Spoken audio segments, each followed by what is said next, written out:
নমস্কাৰ, মোৰ নাম শশাংকজ্যোতি চহৰীয়া। আজি মই যিটো টপিক আপোনালোকৰ আগত আলোচনা কৰিবলৈ ওলাইছোঁ বা আপোনালোকৰ আগত শ্বেয়াৰ কৰিম, এয়া কোনো মোৰ মনে সজা ঘটনা নহয়। যিবোৰ আপোনালোকৰ লগত কম বা আলোচনা কৰিম, এয়া বৰ্তমান সমাজত সংঘটিত হৈ থকা কিছুমান স্পৰ্শকাতৰ বিষয়, যিবোৰ বিষয়ক লৈ বৰ্তমান সমাজত নাৰী সুৰক্ষিত নহয় আৰু নাৰী সুৰক্ষা পোৱা নাই এতিয়ালৈকে। কাৰণ আমি যদি চাওঁ, আজি বিভিন্ন প্ৰান্তত নাৰী নিৰ্যাতনকে আৰম্ভ কৰি নাৰী সমাজক অৱহেলিত কৰাৰ কিছুমান ঘটনা আমাৰ চকুত আহি পৰিছে। বিভিন্ন সংবাদ মাধ্যমকে হওক, বিভিন্ন আমাৰ বাতৰি কাকতে হওক, আমাৰ চকুত আহি পৰিছে। আজি মই আপোনালোকৰ আগত কিছুমান এনেকুৱা ধৰণৰ উদাহৰণ দাঙি ধৰিম, যিবোৰ ঘটনা নেকি আপোনালোকৰ ছোৱালী, আপোনালোকৰ মা, আপোনালোকৰ ভগ্নীৰ ক্ষেত্ৰতো হৈছে। এনে কিছুমান ঘটনাই মই আপোনালোকৰ আগত শ্বেয়াৰ কৰিম, যিবোৰ ঘটনা সমাজত এতিয়াও চলি আছে। মই ভাবোঁ আমি যদি সজাগ নহওঁ, আমি যদি সচেতন নহওঁ, এনেকুৱা ঘটনাবোৰ আগলৈ সংঘটিত হৈ যাব। কাৰণ আজি নাৰী সমাজ সুৰক্ষিত নহয়, কিন্তু সেই নাৰীগৰাকী যেতিয়া কিশোৰী অৱস্থা থাকিব, তেতিয়াৰ পৰা সেই নাৰীগৰাকীয়ে আমাৰ সমাজত নিৰ্যাতনৰ বলি হৈ আছে। আপুনি কিন্তু লক্ষ্য কৰা নাই, মই কিন্তু লক্ষ্য কৰা নাই, আপোনাৰ অভিভাৱকে কিন্তু লক্ষ্য কৰা নাই। কিন্তু সেই ছোৱালীগৰাকীয়ে এটা এটা পল তেখেতে ভুক্তভোগী হৈ আহিছে, কিন্তু সেই ছোৱালীগৰাকীয়ে কাকো ব্যক্ত কৰিব পৰা নাই। কাৰণ এনেকুৱা ধৰণৰ ঘটনা কিছুমান আমাৰ সমাজত এতিয়াও ঘটি আছে। আজি যদি আমি ক'ব বিচাৰোঁ বা আমি যদি দেখিবলৈ পাইছোঁ, বিভিন্ন বাতৰি কাকত হওক, বিভিন্ন সংবাদ মাধ্যম হওক, আমি কিছুমান ঘটনা সংঘটিত কৰা দেখা পাইছোঁ যে এজন ছোৱালী যেতিয়া ব্যক্তিগত খণ্ডৰ কিছুমান স্কুল হওক, ব্যক্তিগত খণ্ডৰ গানৰ স্কুল হওক, ব্যক্তিগত খণ্ডৰ ডেন্সৰ স্কুল হওক বা যিকোনো এনেকুৱা ধৰণৰ সামাজিক অনুষ্ঠান হওক, যেতিয়া ছোৱালীগৰাকী শিক্ষা লাভৰ বাবে যায়, তেতিয়া আমি দেখিবলৈ পাওঁ সেই ছোৱালীগৰাকী তাতো নিৰ্যাতনৰ বলি হৈছে। কিন্তু আপুনি লক্ষ্য কৰা নাই, মই লক্ষ্য কৰা নাই, কিন্তু লক্ষ্য কৰিছে ছোৱালীজনীয়ে। কিন্তু তেওঁ ক'ব পৰা নাই, তেওঁ ব্যক্ত কৰিব পৰা নাই তেওঁৰ নিজৰ মনত কি হৈ আছে, নিজৰ মাজত কি হৈ আছে। কিন্তু একমাত্ৰ তেওঁ কিহৰ কাৰণে ব্যক্ত কৰিব পৰা নাই যে তেওঁ শিক্ষা খণ্ডটোতে পিছুৱাই যাব। কিন্তু তেওঁৰ লগত যিগৰাকী ব্যক্তিয়ে তেনেকুৱা ধৰণৰ কাম কৰি আছে, তেওঁ ভয় খাইছে চাগে যে মোৰ যদি এইবোৰ ঘটনা মা দেউতাক কওঁ বা এইবোৰ ঘটনা যদি মই নিজে কাৰোবাক কওঁ, তেতিয়াহ'লে মোৰ চাগে এনেকুৱা ধৰণৰ শিক্ষা জীৱন যেতিয়া মই আৰম্ভ কৰিছোঁ, মোৰ শিক্ষা লোৱাত এটা ব্যৰ্থ হ'ম বা মোৰ শিক্ষা জীৱনটো ধ্বংস হৈ যাব। কিন্তু যিবোৰ ঘটনা তেওঁ ক'ব লাগিছিল কিন্তু ক'ব পৰা নাই, আজিলৈকে কিহৰ কাৰণে ক'ব পৰা নাই, সেইটো এটা আমাৰ মনত সদায় প্ৰশ্ন আহি থাকিব। এতিয়া মই আপোনালোকক কওঁ, এজনী ছোৱালীয়ে যেতিয়া ব্যক্তিগত খণ্ডৰ কিছুমান, মই ক'বলৈ টিউশ্যন চেণ্টাৰ থাকে, আমি দেখিবলৈ পাইছোঁ যে টিউশ্যন চেণ্টাৰত যেতিয়া কিছুমান ছোৱালী টিউশ্যন কৰিবলৈ যোৱা দেখা পাওঁ বা শিক্ষা ল'বলৈ যোৱা দেখা পাওঁ, বিভিন্ন ধৰণৰ শিক্ষা অনুষ্ঠান যেতিয়া হাইস্কুলৰ এটা পৰ্যায় পাব, এইবোৰ এটা ৰিয়েল ঘটনা মই আপোনালোকৰ শ্বেয়াৰ কৰিছোঁ, ৰিয়েল ফেক্ট। আপোনালোকেও চাগে ভুক্তভোগী হৈছে এনেকুৱা ঘটনাৰ। ছোৱালী এজনীয়ে যেতিয়া টিউশ্যন কৰিব যাব, তেতিয়া সেই ছোৱালীজনী মাক দেউতাকে ভাবে সদায় সুৰক্ষিত আছে, কিন্তু নহয়। আপোনালোকে সমাজত যেতিয়া বাতৰি কাকতত চাব, যেতিয়া সংবাদ মাধ্যম চাব, আপোনালোকৰ ছোৱালীজনীৰ ক্ষেত্ৰত এনেকুৱা ধৰণৰ ঘটনা ঘটা নাই। কিন্তু আমি যদি দেখিবলৈ পাওঁ, আমি সদায় শুনি আছোঁ, আজি এনেকুৱা ধৰণৰ শিক্ষয়িত্ৰী এগৰাকীক বলৎকাৰ কৰিছে, কিন্তু শিক্ষয়িত্ৰীৰ পৰিৱৰ্তে এজনী ছাত্ৰী নিৰ্যাতিত হৈছে। কাৰ দ্বাৰা আমি আপোনালোকক ক'বলৈ আজি বেয়া লাগিছে। আজি সেই ছাত্ৰীগৰাকী নিৰ্যাতিত কিহৰ কাৰণে হ'ব লগা হ'ল, বা ছাত্ৰীজনী নিৰ্যাতনৰ কাৰণে দায়ী কোন? ছাত্ৰীজনী শাৰীৰিক আৰু মানসিকভাৱে যেতিয়া নিৰ্যাতনৰ বলি হ'ব, ইয়াৰ বাবে দায়ী কোন? ইয়াৰ বাবে দায়ী কিন্তু সেই ছাত্ৰীগৰাকী নহয়। কিন্তু আমাৰ সমাজে এতিয়াও তেনেকুৱা ধৰণৰ ব্যক্তিক চিনাক্ত কৰি ওলাব পৰা নাই। যিবোৰ ঘটনা নেকি সেই ছাত্ৰীগৰাকীয়ে ঘৰত আহি মাক দেউতাকৰ আগত শ্বেয়াৰ কৰিব নোৱাৰে বা মাক দেউতাকৰ আগত ক'ব নোৱাৰে যে মা, যে দেউতা, মোৰ লগত এনেকুৱা ঘটনা হৈছে আজি,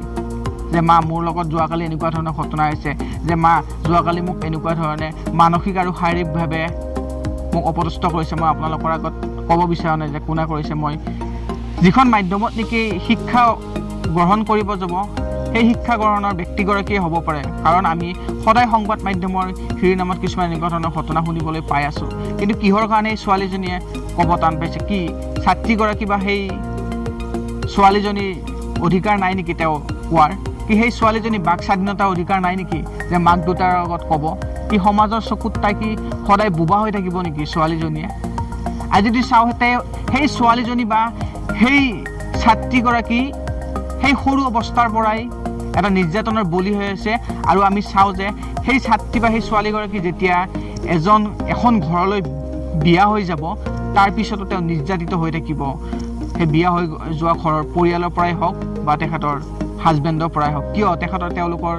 বাক স্বাধীনতা বোলা বস্তুটো আমি হেৰুৱাই পেলাইছোঁ নেকি আমি এতিয়া এইখিনি বস্তু যদি আমি বিশ্লেষণ কৰি চাওঁ তেতিয়াহ'লে আপোনালোকে এটা কথা মন দিব আৰু চাব অনুগ্ৰহ কৰি ভিডিঅ'টো কাৰণ মই এইটো কাৰণে কৈছোঁ যে প্ৰত্যেকজন ছোৱালীৰ নিজস্ব এটা জীৱন আছে তেওঁলোকৰো এটা সপোন আছে কাৰণ আজি তেওঁলোক সুৰক্ষিত নহয় এখন শিক্ষা অনুষ্ঠানত আজি তেওঁলোক সুৰক্ষিত নহয় এখন গানৰ স্কুলত আজি তেওঁলোক সুৰক্ষিত নহয় যিকোনো সমাজৰ এজন সামাজিক অনুষ্ঠানত কিহৰ কাৰণে আজি ছোৱালীবোৰ এনেকুৱা ধৰণে সুৰক্ষিত নহয় আমাৰ মনত প্ৰশ্ন নাহে জানো কাৰণ সেই ছোৱালীগৰাকীয়ে তেওঁৰ বিভিন্ন ধৰণৰ কাৰণ থাকিব পাৰে যে ক'ব নোৱাৰে সমাজৰ চকুত তেওঁ বেয়া হ'ব বুলি ভাবে নেকি কাৰণ সমাজৰ চকুত তেওঁ কেতিয়াও বেয়া নহয় বেয়া তেওঁ নহয় বেয়া কোন হ'ব যোনে তেওঁক এই শাৰীৰিক আৰু মানসিকভাৱে নিৰ্যাতন চলাই আহিছে কাৰণ এইবোৰ ঘটনা তেওঁ মাক দেউতাকৰ আগত শ্বেয়াৰ কৰিব বা মাক দেউতাকৰ আগত আলোচনা কৰিব নোৱাৰাৰ কাৰণে আমি শুনিবলৈ পাওঁ যে আজি অমুকত আজি যোৱাকালি তমুকত এনেকুৱা বিভিন্ন প্ৰান্তত আত্মহত্যাৰ দৰে ঘটনাও আমি সংঘটিত হ'বলৈ শুনা পাওঁ কিন্তু সেই ছাত্ৰী বাগৰাকী বা সেই ছোৱালীগৰাকী কমচে কম বেছি বয়সৰ নহয় আপোনালোকে যদি দেখিবলৈ পায় 16-17 বছৰীয়া ছাত্ৰীয়েও আত্মহত্যাৰ দৰে ঘটনা সংঘটিত কৰিবলৈ পাইছে কিন্তু কিহৰ কাৰণে এনেকুৱা ধৰণৰ ঘটনাবোৰ হৈ আছে ইয়াৰ বাবে দায়ী কোন আপোনালোকে জানো মনত প্ৰশ্ন উদয় নহয় কাৰণ ইয়াৰ বাবে দায়ী বুলি ক'লে কোনো নহয় কাৰণ ইয়াৰ বাবে দায়ী হ'ব লাগিলে আমাৰ সমাজখন হ'ব লাগিব আৰু আমাৰ সমাজত যিবোৰ দুষ্ট চক্ৰ আছে সেইবোৰে দায়ী কিন্তু দায়ী আপোনালোক নহয় আপোনালোকে সেই ছাত্ৰী বা ছোৱালীগৰাকীৰ লগত কথা পাতিব লাগিব যিকোনো ধৰণৰ তেওঁ সমস্যা কি পৰিছে বা তেওঁ বিনা সংকোচে আপোনালোকক ক'ব লাগিব যে শিক্ষা অনুষ্ঠানখনত গৈ বা তেওঁ কেনেধৰণৰ শাৰীৰিক আৰু মানসিক ধৰণৰ নিৰ্যাতনৰ বলি হৈছে মই আপোনালোকক এইটো কাৰণে ক'ব বিচাৰিছোঁ যে আজি তেখেতে বা তেওঁ বা ছাত্ৰীগৰাকী যোনে নহওক কিয় সামাজিক অনুষ্ঠান এখনত গৈছে বা ধৰ্মীয় অনুষ্ঠান এখনত গৈছে বিভিন্ন ধৰণত গৈছে যে ছোৱালীজনীৰ কথা যদি কোনোবাই গম পায় যে মই এনেকুৱা ধৰণে এখন শিক্ষা অনুষ্ঠান হওক বা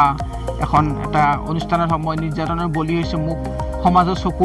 সমাজৰ চকুত মই কুৎসিত হ'ম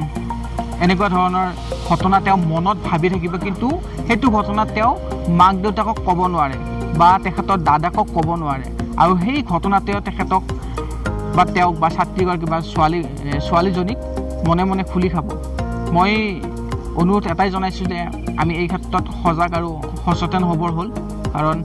মাক দেউতাকো আগবাঢ়ি আহিবলৈ হ'ল কাৰণ ছোৱালী এগৰাকীৰ ভৱিষ্যতক লৈ খেলা কৰাৰ কাৰো অধিকাৰ নাই শেষত প্ৰত্যেকজন মাক দেউতাকলৈ বা সমাজৰ প্ৰত্যেকজন জ্যেষ্ঠ লোকলৈ